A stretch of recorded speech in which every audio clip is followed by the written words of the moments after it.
mas é Bíblia do mesmo jeito, tá? O texto sagrado diz assim, meus irmãos, a partir do versículo de número 7, tá? Eu falei primeiro, mas vamos ver do versículo 7.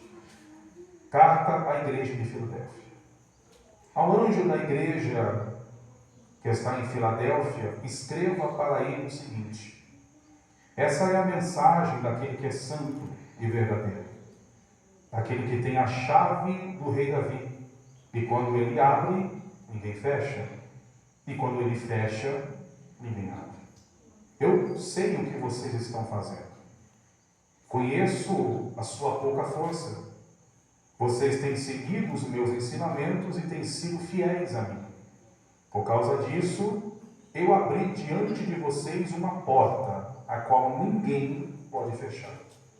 Porém, eu te digo que escutem, porque quanto àqueles que pertencem a Satanás, que são mentirosos e que afirmam ser judeus, mas não são, eu farei com que eles venham e caiam de joelhos, e todos saberão que eu sou com vocês.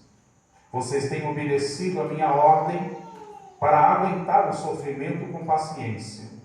E por isso eu os protegerei da hora da tentação que há de vir no mundo inteiro para provar os que são e os que não são. Eis que venho sem demora.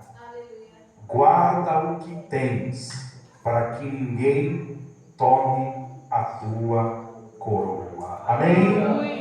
Glória a Deus. Eu preciso só de alguns minutos, eu preciso que você mantenha a sua Bíblia aberta, por favor, tá bom? Eu sou um pregador bíblico, sou professor de teologia, de escola bíblica, então dificilmente eu vou pregar aqui e você vai pular, saltar, sair gritando. É Bíblia que você vai ouvir hoje, tá bom? Não tem muito tempo, irmãos, uma escola teológica, uma catedral teológica, ela fez uma certa apuração, uma pesquisa, e nessa pesquisa eles chegaram à conclusão que 80% dos crentes que estão dentro da igreja nunca tiveram nenhum contato com o livro do Apocalipse. Ou seja, 80% dos crentes que estão na igreja nunca leram o livro do Apocalipse, pelo menos todinho. E aí a gente pode colocar aqui diversas desculpas ou motivos porque eles nunca leram o livro do Apocalipse. Uns porque acham que é um livro complexo, e é. Uns porque acham que é um livro de difícil interpretação. Outros porque tem medo. Outros porque tem receio. E a boa parte porque tem preguiça mesmo. Mas boa parte dessas pessoas nunca leram o livro do Apocalipse. Isso é uma pena. Por quê? Porque o livro do Apocalipse é uma obra-prima da Bíblia Sagrada. O Apocalipse é um livro que ele traz uma mensagem de fé e de esperança para o crente que é fiel a Deus. É lógico que quando você vai estudar ou ler o livro do Apocalipse, você vai encontrar castigo, juízo, caos, anticristo, besta, diabo, falso profeta, mas a somatória de tudo, o livro do Apocalipse é uma bênção para o crente. O conselho que eu dou para todo aquele crente que se encontra fraco na fé, desanimado, cabisbaixo, o conselho que eu dou para todo aquele que pensa que não tem mais jeito, que não tem mais maneiras de sobressair da sua situação, o conselho que eu dou para ele é o mesmo conselho que Billy Graham dava para os membros da sua igreja. Olha, quando tudo estiver perdido, dizia Billy Graham, leia a última página do livro do Apocalipse. E você vai ver que tudo vai dar certo no final. Então, quando você lê a última página do livro do Apocalipse, você vê que quem vai sair vitorioso é a igreja. Quem vai estar bem é o crente. Quem vai estar com a coroa da vida eterna é aquele que é fiel a Deus.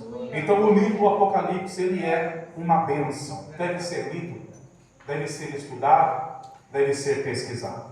Então, que haja esse interesse em nosso coração de ler o livro do Apocalipse. Primeira pergunta que surge nessa noite: o que significa o nome Apocalipse? Apocalipse é uma palavra grega, e quando você traduz para o português, o que quer dizer Apocalipse? Apocalipse quer dizer tirar o véu, desvendar, revelar. É daí que vem a ideia que o nome do Apocalipse é revelação. Revelação do quê? É Deus, em sua eterna graça e misericórdia, revelando para o seu povo, revelando para os seus filhos, revelando para a sua igreja o que há de acontecer nos derradeiros dias da humanidade. Com qual propósito? Para que não nos deixem desapercebidos. Olha como Deus é bom. Para que o crente não fique desapercebido, para que o crente não seja pego de surpresa, para que o crente não seja pego de maneira desprevenida, Deus de antemão já revelou o que é que vai acontecer. Aleluia. É por isso que você deve ler o livro do Apocalipse, porque tem muitos sinais. Tem muitas coisas aqui que já aconteceram, mas boa parte delas ainda vão acontecer. E você, como crente que é, precisa estar a par desses assuntos. Você precisa estar informado do que é que vai acontecer nos últimos dias. Nos últimos dias, o próprio Cristo disse em Mateus 24 que iriam surgir falsas doutrinas, falsos mestres, falsos pastores e pregadores, que iriam inverter a palavra. Eles iam sucatear a palavra. Eles iam mesclar a palavra e muitos iriam ser enganados, como estão sendo, infelizmente. Mas você que é fiel a Deus, que é um leitor assíduo da Bíblia Sagrada, jamais será pego desprevenido, porque Deus de antemão já te revelou o que é que vai acontecer. Então o livro do Apocalipse é o livro da revelação. É onde Deus está descortinando o que outrora estava oculto, o que outrora estava escondido. O que outrora a Bíblia chamava de mistério, hoje já não é mais. Por quê? Porque já está escrito, já está mostrado, já está revelado. Só vai ser pego de surpresa, só vai ser pego desprevenido, ou como dizia o meu pai, de calça curta, quem nunca se importou em ler a Bíblia Sagrada. Quem escreveu o livro do Apocalipse? Bom, o capítulo 1, versículo 1 e versículo 2 mostra ou revela quem é que escreveu o livro do Apocalipse. Foi o apóstolo João, o evangelista João, o mesmo que escreveu o evangelho que leva o seu nome, e também o mesmo João que escreve a primeira, a segunda e a terceira epístola. Em que momento João escreveu a carta, o livro do Apocalipse? Quando ele estava na ilha de Patmos. O mesmo vai informar que ele se encontrava encarcerado, ele se encontrava preso nessa ilha chamada Patmos, que era o lugar onde estava preso aqueles que eram considerados inimigos públicos do Estado. Boa parte daqueles que eram malfeitores estavam na ilha de Patmos, e entre eles estava João. Não estava lá porque era um delinquente, não estava lá porque era um bandido, estava lá porque ele mesmo diz a causa, por causa do testemunho daquilo que ele pregava, ou seja, por pregar o evangelho, por pregar a palavra, por falar a verdade, por bater de frente contra o sistema, ele foi jogado na ilha de Patmos. E quando tudo parecia que era o final de João, quando o imperador pensou que iria calar João, quando João pensou que era o fim do seu ministério, o final da sua chamada, Deus ele vira a mesa, Deus ele muda o cativeiro e dá para João, em um lugar totalmente desfavorável, um cenário desfavorável, um contexto desfavorável, a maior revelação da história. Glória ao nome de Jesus. Então João é aquele que Deus confia a mensagem do Apocalipse. Quais as mensagens que encontramos no livro do Apocalipse? Diversas, meus irmãos. Mas entre elas, uma das principais está as cartas que Deus manda João escrever para poder entregar às 7 igrejas que havia na Ásia. Alguns estudiosos dizem que cada igreja do Apocalipse, ela representa uma igreja ao longo da história. Então nós temos a igreja de Éfeso, de Esmirna, de Pérgamo, de Tiatira, de Sardes, de Filadélfia e de Laodiceia. A igreja de Éfeso, ela representa no contexto histórico a igreja do século I, ou seja, a igreja apostólica, a igreja primitiva, a igreja dos apóstolos. Então, cada igreja, ao longo da história, vai sendo representada. Nós lemos o capítulo 3, a partir do versículo 7, e no contexto diz que esta carta é escrita para a igreja de Filadélfia. No contexto de aplicação, quem é os filadélfios? Ou quem é a igreja de Filadélfia? A igreja de Filadélfia somos nós hoje. A igreja da última hora. A igreja do arrebatamento. A igreja que talvez não vai passar pela morte, mas vai ser arrebatada. Pode dar uma glória a Deus por isso? Então, o mesmo conselho que Deus, através da carta, estava dando para a Filadélfia naqueles dias, ela serve para nós, crente e igreja do dia de hoje. Porque nós somos a igreja da última hora. Nós somos a igreja do arrebatamento. Glória ao nome de Jesus. Como é que Deus se manifesta na carta? Deus manda João escrever uma carta, porque através da carta Deus queria falar com a igreja e com o pastor da igreja. Se Deus resolvesse hoje te escrever uma carta, qual a mensagem que você acha que Deus iria te entregar? Se Deus resolvesse te escrever uma carta hoje, o que você acha que viria escrito nela? Qual a mensagem que você acha que você iria receber? Bom, nas cartas que Deus escreve ao longo da história, Deus escreveu diversos tipos de conteúdos, diversos tipos de mensagem. Deus escreveu cartas duras, Deus escreveu cartas de juízo, de condenação, mas em todas elas, Ele, no final, chamou aquele povo ao arrependimento. E fez a eles promessas. Filadélfia não é o diferente. Filadélfia é a única igreja das 7 que Deus não pregou nada contra ela. É uma igreja que estava no centro da vontade de Deus. Aleluia. Era uma igreja pequena. Filadélfia era um distrito da Ásia Menor, que hoje está localizado na Turquia. Era uma cidade pequena. Das cidades que havia na Ásia, era a mais pobre, era a mais perseguida, era a mais frágil, era a mais pequena, mas era aquela que conseguia mesmo assim agradar o coração de Deus. Então Deus resolve escrever algumas coisas para essa igreja. Eu queria que você acompanhasse aí. É por isso que eu pedi que você mantenha a sua Bíblia aberta. Olha o que diz o versículo 7. Ao anjo da igreja de Filadélfia, escreva o seguinte. Ou seja, aprendemos a primeira coisa aqui, que a carta já foi escrita para um destinatário.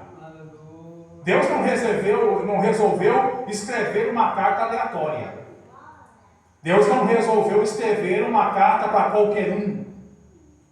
Deus não resolveu escrever uma carta para olhar e contar no dedo e ver qual que vai receber, não. A carta já tinha endereço certo.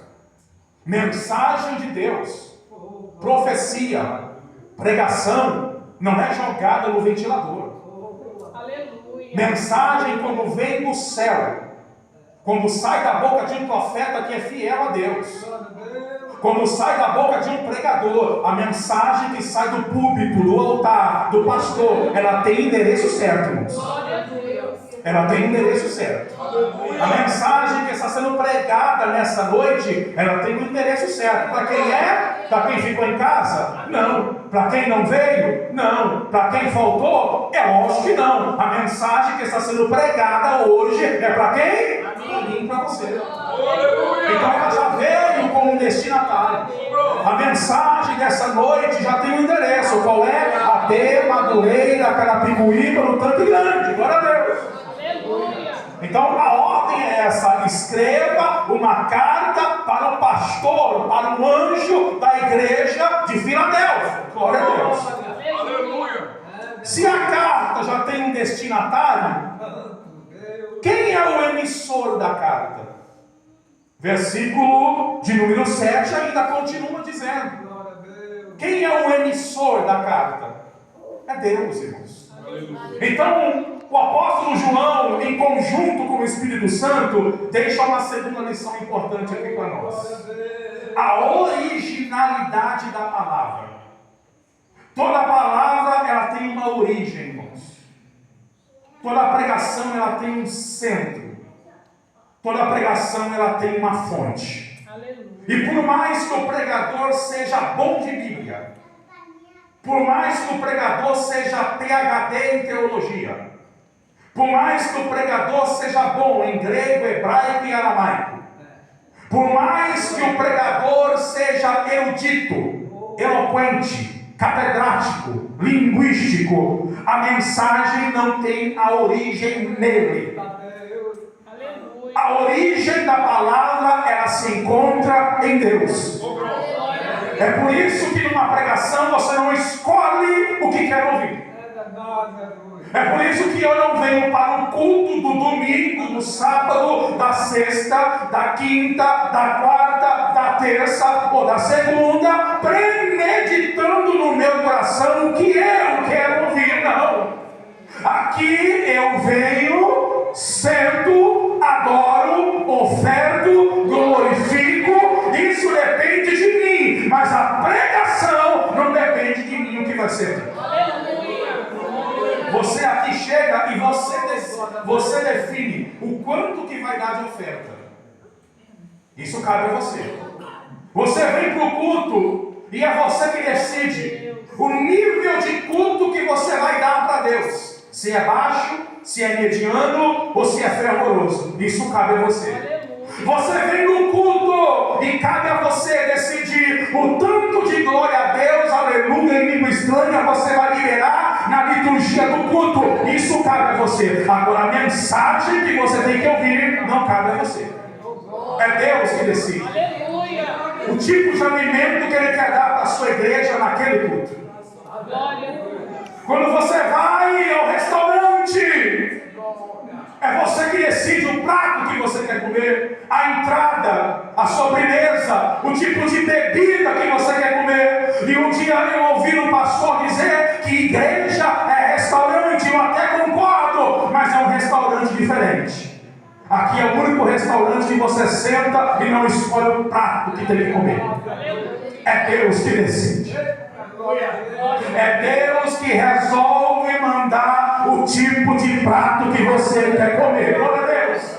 Tem igreja por aí que o que é servido é sopa. Tem igreja por aí que o que é servido é água salopa. Mas glória ao nome de Jesus, que ainda tem mensagem mocotó que bate, dói, machuca, mas cura, salva, liberta, apruma, coloca o crente no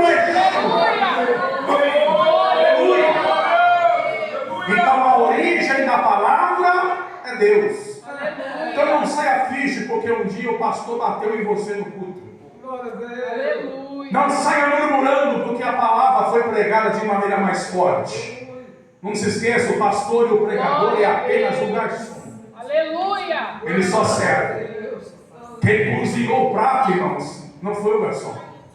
Quem cozinhou o prato foi o cozinheiro chamado Espírito Santo. Então existem algumas coisas importantes aqui. Deus faz um alerta para aquela igreja. Olha, vocês precisam permanecerem fiéis. Eu conheço as tuas obras. Se tem uma coisa que Deus conhece, irmão, é as nossas obras. Diante dos homens dá para enfeitar alguma coisa. Diante dos homens dá para maquiar algumas situações. Diante de algumas pessoas dá para fingir ser o que não é. Mas diante de Deus não dá, irmãos. Para 7 igrejas, a mensagem é a mesma. Eu conheço as tuas obras. Deus conhece as minhas obras. Deus conhece as suas obras. As obras que são feitas de maneira pública, como também aquelas que são feitas por detrás dos bastidores. Eu gosto da história de Davi, você já ouviu? Todo mundo elogia Davi porque Davi matou o gigante.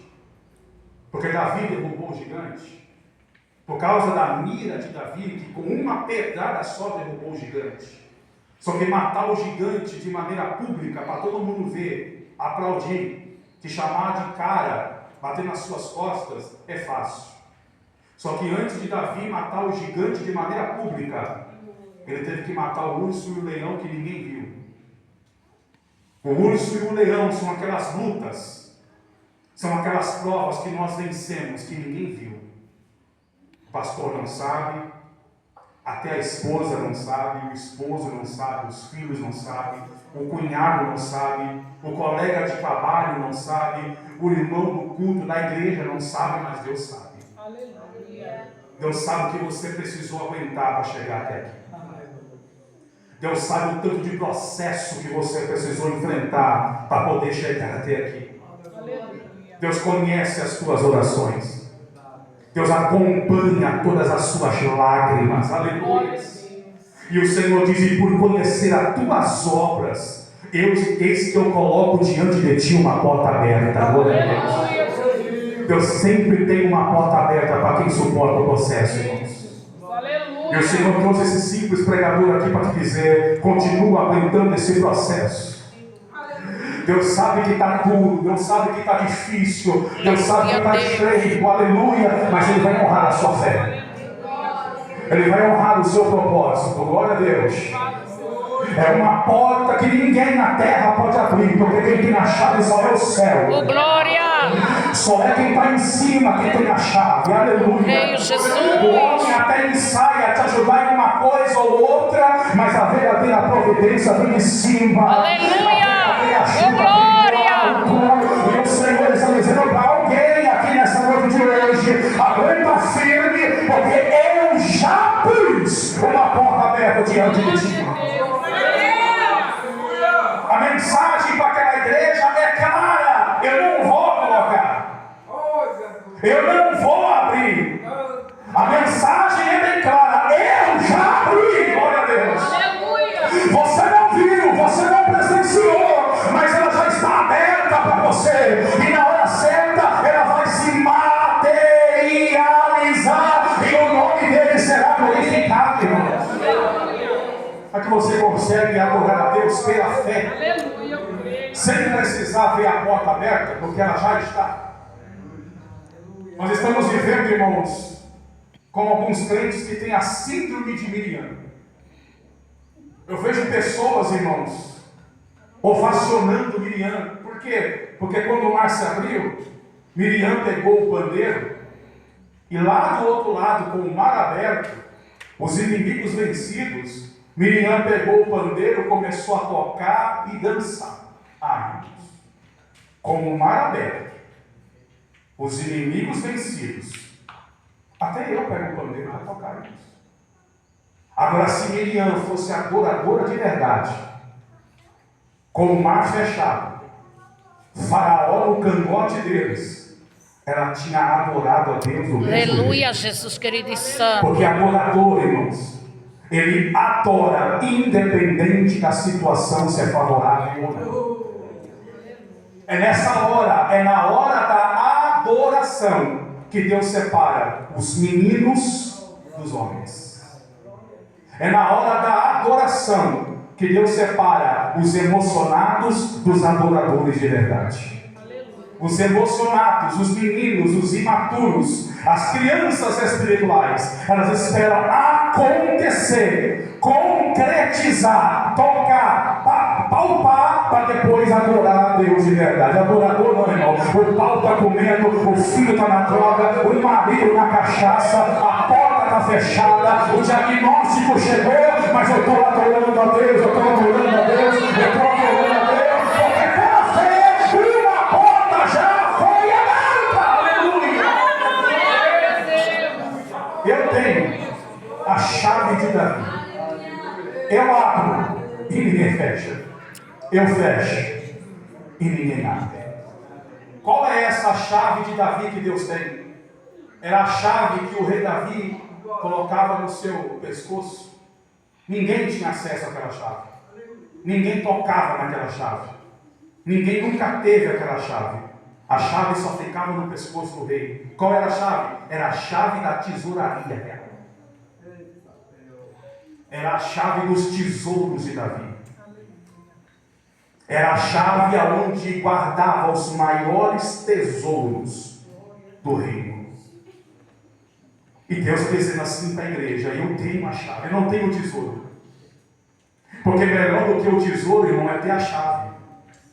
Porque não adianta nada ter o tesouro, mas não ter a chave que abre e que te dá acesso a ele. Deus está dizendo assim: além de eu ter o tesouro, eu tenho a chave. Está na palma da minha mão. Eu abro quando eu quiser. Aleluia. Mas também fecho na hora que eu quiser. E aqui eu vou encerrar aqui, porque agora Deus vai dizer assim, bem claro: eis que venho sem demora. Que promessa, irmãos. Promessa insofismável. Promessa peremptória. Promessa que não falha. Ele vai voltar, irmãos. Ele vai vir, irmãos. Aleluia. Os reis e governantes dessa terra, querendo ou não, ele vai voltar. Aleluia. O inferno, os demônios, querendo ou não, ele vai voltar. A milícia, os militantes, os de direita, os de esquerda, querendo ou não, ele vai voltar. Aleluia. Os incrédulos, os ateus, os crentes, os que crê, os que não crê, querendo ou não, ele vai voltar. Aleluia. E Martinho Lutero dizia que a igreja tem que viver como se Cristo tivesse morrido ontem, ressuscitado hoje e já tivesse para voltar amanhã. Ou seja, Jesus não vai voltar, Jesus já está voltando em glória. E alguém me perguntou um dia na sala de aula: pastor, qual o motivo que vai fazer Jesus voltar? Não foi aqui que ele foi menosprezado? Eu disse sim. Não foi aqui que ele foi cuspido? Eu disse sim. Não foi aqui que ele foi esbofeteado? Eu disse sim. Não foi aqui que ele foi perseguido? Eu disse sim. Não foi aqui que ele foi vendido? Eu disse sim. Não foi aqui que ele foi traído? Eu disse sim. Não foi aqui que ele foi preso? Eu disse sim. Não foi aqui que ele foi surrado? Eu disse sim. Não foi aqui que ele foi pregado? Eu disse sim. Não foi aqui que ele foi morto? Eu disse sim. Então o que faz alguém voltar para um lugar que passou por tudo isso? Eu disse simplesmente porque tem um povo que ele tem que buscar. Tem um povo que ele prometeu levar para ele. Você é o motivo que vai fazer Jesus voltar mais uma vez. Aponte para alguém e diga: você é o motivo que vai fazer Jesus voltar. Você é o motivo. E se ele é crente, se ama, para pelo menos um glória a Deus. Aleluia. Você é o motivo da volta de Jesus em glória. Pela baixada bacana. é enfático. Eis que veio sem demora. Aleluia. É o texto sendo categórico. Ele vem, mas vem com pressa. Aleluia. Ele tem urgência. Ele tem pressa. É por isso que crente tem que aprumar a vida. É por isso que crente tem que andar certo. É por isso que crente tem que andar na torre da vigilância. É por isso que crente tem que pagar a conta em dia. É por isso que crente não pode ter nome sujo. É por isso que crente não pode andar envolvido com fofoca, com contenda, com disse-me-disse. É por isso que crente tem que andar no centro da vontade de Deus. Por quê, pastor? Porque eis que venho sem demora. Aleluia. Eis que venho sem demora. Aleluia. Louvado seja. E agora vem o texto que eu encerro agora. Por isso que eu venho sem demora, guarda o que tens. Por quê, pastor? Para que ninguém tome, usurpe, roube, ameace tirar a sua coroa. Olha o que Deus está falando para nós. Guarda o que tens. Quando nós vemos esse texto, irmãos, automaticamente surgem quatro perguntas. Primeiro, guardar o quê? Segundo, guardar de quem? Terceira, guardar aonde? E quarta, guardar até quando? Essas quatro perguntas. E em 15 minutos eu quero falar sobre essas quatro. A Bíblia, irmãos, ela é enfática, do começo ao fim, em nos dar algumas recomendações, em nos dar alguns conselhos para guardarmos. Por exemplo, Deuteronômio capítulo 28, versículo 1, a Bíblia diz que nós temos que guardar os seus mandamentos. Salmo 119, versículo 11, diz que nós temos que guardar a palavra no coração. Provérbios 19, 16 diz que nós temos que guardar o caminho. Não é só andar no caminho, é também guardar o caminho. Provérbios 4, 23 diz: de tudo que se tem que guardar, guarda o teu coração. Então, irmão, se é para guardar, tem que guardar muita coisa, irmãos. Porque eu venho sem demora. E não é guardar, irmãos, apenas. É guardar com segurança. É guardar com firmeza. Eu poderia pegar aqui muitos textos, mas eu quero utilizar só o Provérbios 4, 23. Onde Salomão diz que de tudo que tem que guardar, o mais importante é guardar o coração. Perguntinha para você, irmãos. Como é que está o seu coração hoje? Porque de toda parte do corpo, tanto no contexto espiritual como material, o coração é o ambiente mais vulnerável. Eu ouvia falar os antigos falavam que coração deve ser terra que só Deus deve pisar. Que coração é casa que só Deus deve morar. Só que se a gente não vigiar, irmãos, se a gente não tomar cuidado, outros inquilinos vêm para morar. E um dos inquilinos que mais teimam em querer fazer morada aqui dentro, sabe qual é? A mágoa, o rancor, o ódio. E o nosso coração não pode ser caçamba de lixo.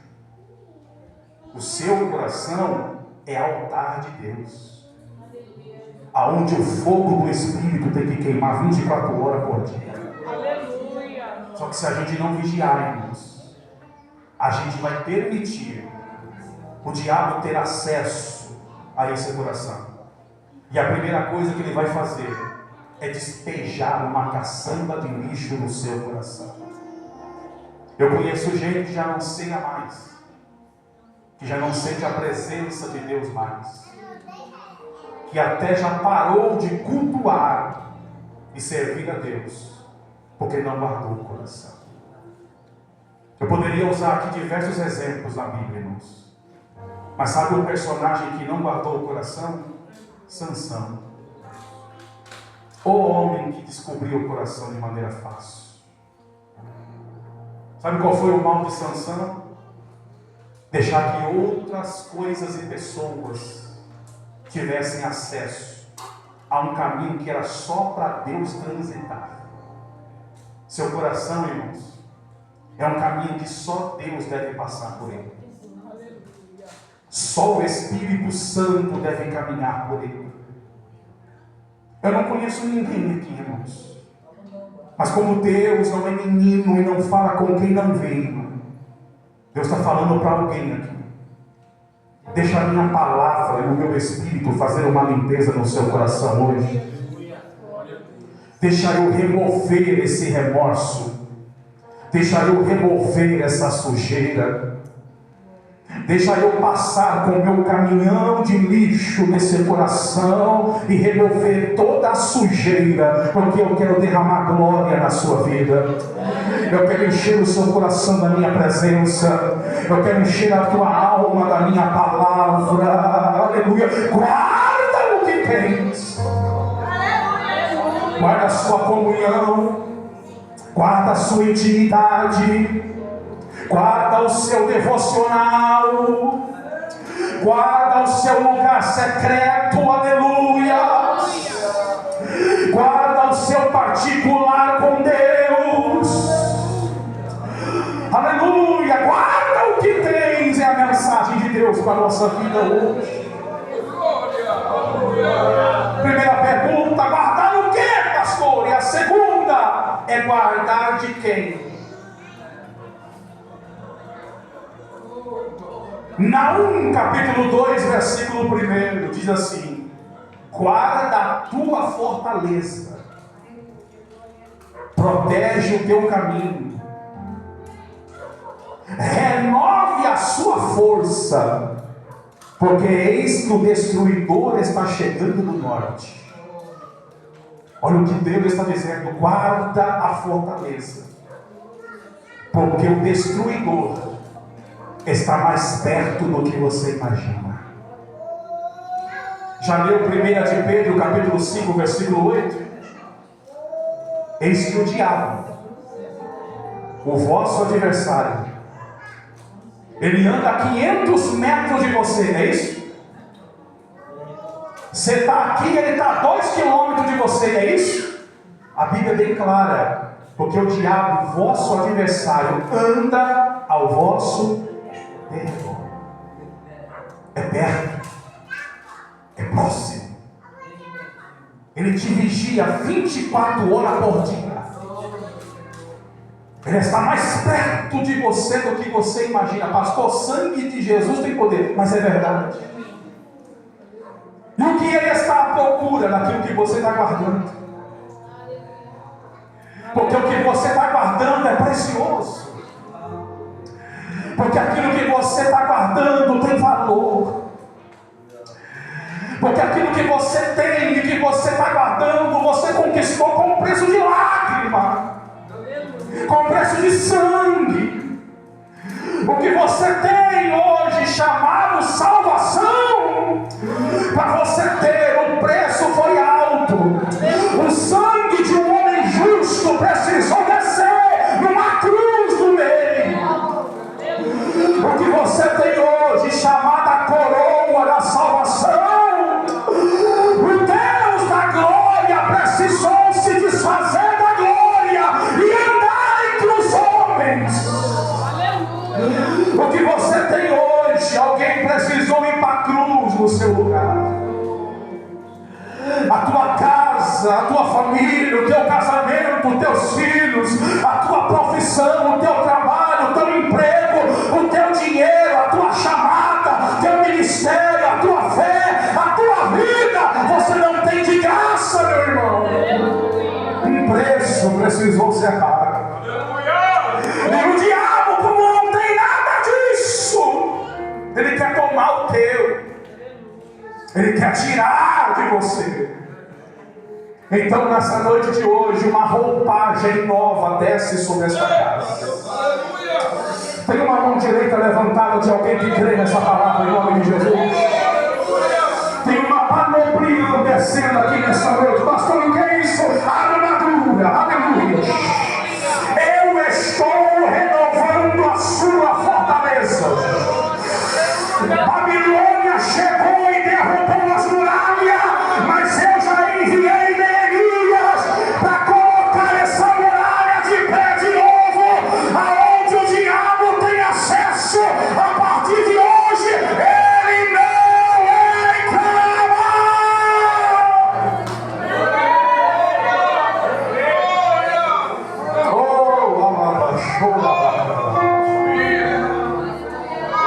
O destruidor está chegando.